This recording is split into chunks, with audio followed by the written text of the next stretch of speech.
ओम शांति। 23 जनवरी 1969 की अव्यक्त बाप दादा के महावाक्य हैं। अस्थियां हैं स्थिति की स्मृति दिलाने वाली। आज मैं आप सभी बच्चों के अव्यक्त रूप में मिलने आया हूँ। आप सभी बच्चों से अव्यक्त रूप में मिलने आया हूँ। जो मेरे बच्चे अव्यक्त रूप में स्थित होंगे वही इसको समझ सकेंगे। आप सभी बच्चे अव्यक्त रूप में स्थित हो किसको देख रहे हो, व्यक्त रूप में या अव्यक्त रूप में? आप व्यक्त हो या अव्यक्त? अगर व्यक्त में देखेंगे तो बाप को नहीं देख सकेंगे। आज अव्यक्त वतन से मुलाकात करने आया हूँ। अव्यक्त वतन में आवाज़ नहीं परंतु यहाँ आवाज़ में आया हूँ। आप सभी बच्चों के अंदर कौन सा संकल्प चल रहा है? अभी ये अव्यक्त मुलाकात है। जैसे कल्प पहले मिसल बच्चों से रूह रिहान चल रही है। रूह रिहान करने मीठे मीठे बाबा ने आप सभी बच्चों से मिलने भेजा है। जो थे वही अब भी हैं। 2-3 दिन पहले मीठे मीठे बाबा से रूह रिहान चल रही थी। रूह रिहान क्या है मालूम है? बाबा ने बोला, वतन का अनुभव करने के लिए तैयार हो? क्या जवाब दिया होगा? यही कहा कि जो बाप की आज्ञा, जैसे चलाएंगे, जहाँ बिठाएंगे, जिस रूप में बिठाएंगे। बच्चों के अंदर यही संकल्प होगा कि बाप दादा ने छुट्टी क्यों नहीं ली। बाबा को भी ये कहा। बाबा ने कहा अगर सभी बच्चों को बिठा के छुट्टी दिलाऊं तो छुट्टी देंगे? आप भी बच्चों को देख, सर्विस को देख, बच्चों के स्नेह में आ जाएंगे। इसलिए जो बाप ने कराया वही ड्रामा की भावी कहेंगे। व्यक्त रूप में नहीं तो अव्यक्त रूप से मुलाकात कर ही रहे हो। सर्विस की वृद्धि वैसे ही है, बच्चों की याद वैसे ही है, लेकिन अंतर ये है कि वह व्यक्त में अव्यक्त था और ये अव्यक्त ही है।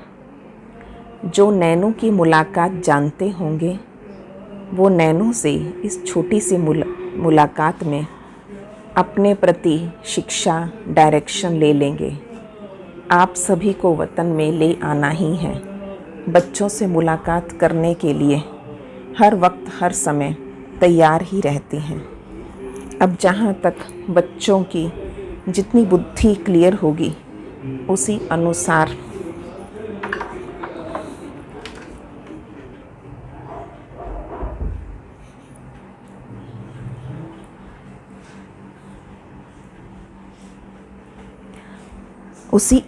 ही अव्यक्त मिलन का अनुभव कर सकेंगे।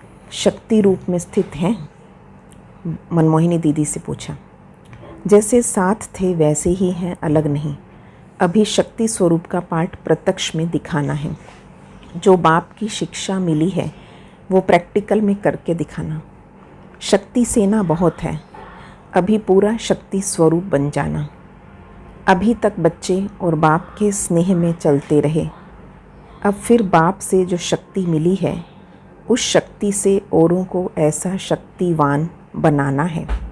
वही बाप के स्नेही बाप के साथ अंत तक रहेंगे। अभी मीठे मीठे बाबा दृश्य दिखला रहे हैं आप सभी बच्चों का। आप अस्थियां उठा रहे थे। अस्थियों को नहीं देखना, स्थिति को देखना। ये अस्थियां स्थिति स्वरूप है। एक रग में स्थिति थी तो बाहर से वो अस्थियों को रखा है, परंतु इसका अर्थ भक्ति मार्ग का नहीं उठाना। इन अस्थियों में जो स्थिति भरी हुई है हमेशा उनको देखना। साधारण मनुष्यों को ये बातें इतना समझ में नहीं आएगी। बच्चों का स्नेह है और सदा रहेगा, 21 जन्म तक रहेगा। आप सभी सतयुगी दुनिया में साथ नहीं चलेंगे, राज्य साथ नहीं पाएंगे। साथ ही हैं, साथ ही रहेंगे जन्म जन्मांतर तक।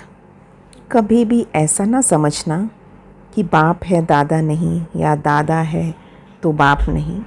हम दोनों एक दो से एक पल भी अलग नहीं हो सकते। ऐसे ही आप अपने को त्रिमूर्ति ही समझो।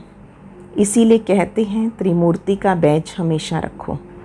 जब ब्रह्मा, विष्णु और शंकर तीन को देखते हो तो आपके भी त्रिमूर्ति की याद अर्थात अपना स्वरूप और बाप दादा की याद, त्रिमूर्ति की स्थिति मशहूर है। इसमें ही आप सभी बच्चों का कल्याण है।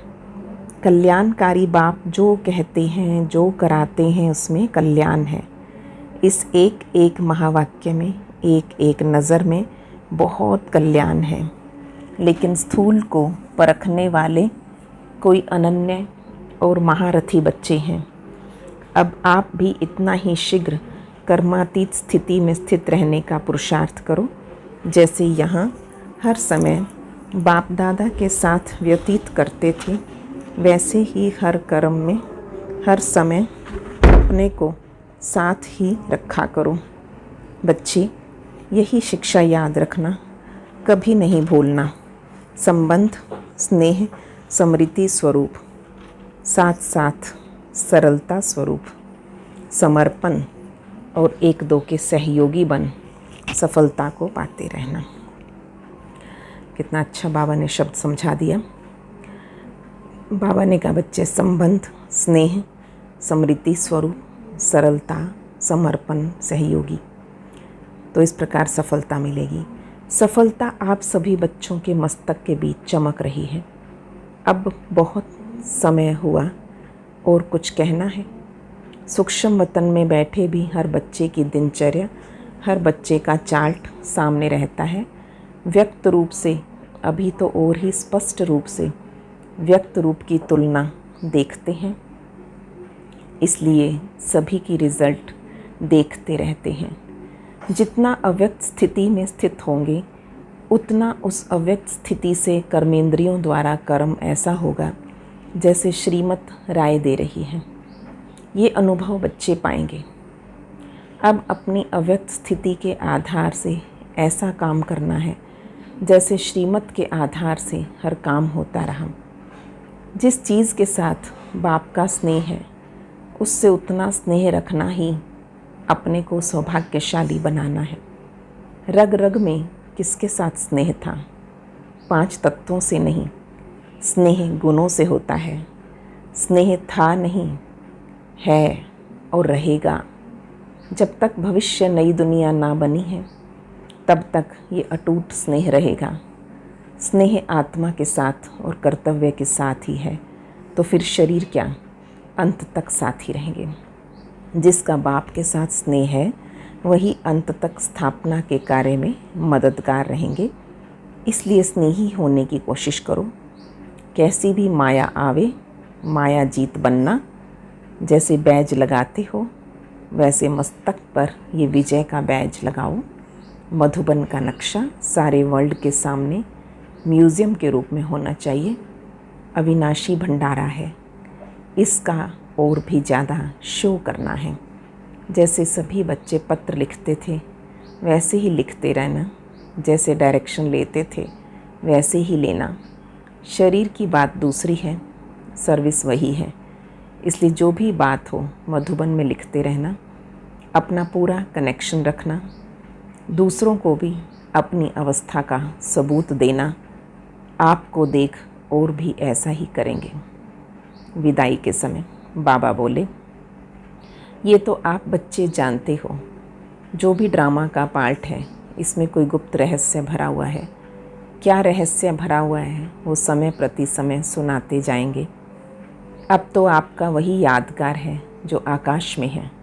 दुनिया वाले इन आँखों से देखेंगे ये धरती के सितारे किसकी श्रीमत पे चल रहे हैं।